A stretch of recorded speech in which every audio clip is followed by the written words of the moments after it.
मग तुम्हाला असं वाटतं की शिवसेनेसोबत पण अशीच पद्धत व्हावी की शिवसेनेचे 2 जे गट पडले आहेत ते देखील एकत्र यावे असं वाटतंय तुम्हाला? अहो ते ऐकेल कोण? इथं ठाकरे आहेत.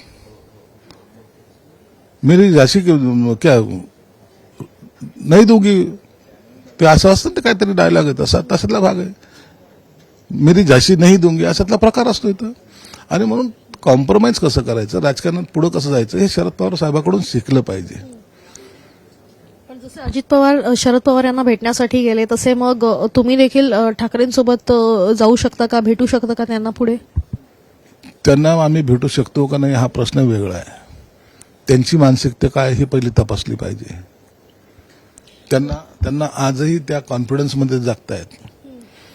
शरद पवार जर अजित पवार एकत्र आले ना याचा फटका कुणाला बसणार आहे? उबाटा गटाला बसणार आहे, काँग्रेसला बसणार आहे, आम्हाला नाही. म्हणून ते त्यांच्या राजकीय खेळी कशी खेळायची त्यांना जाणीव चांगली आहे. आणि शरद पवार आजपर्यंत कधीही इतक्या वर्ष सत्तेशिवाय राहिलेले नाहीत. आणि आता त्यांची बाहेर राहण्याची तयारी नसावी म्हणून ही झालेली भेट आहे. देश विदेशातील प्रत्येक घडामोडींचे लाईव्ह अपडेट मिळवण्यासाठी आता साम टीव्हीच्या सर्व सोशल मीडिया प्लॅटफॉर्मला लाईक, फॉलो आणि सबस्क्राईब करा. तसंच सर्व नोटिफिकेशनसाठी बेल आयकॉन प्रेस करायला विसरू नका.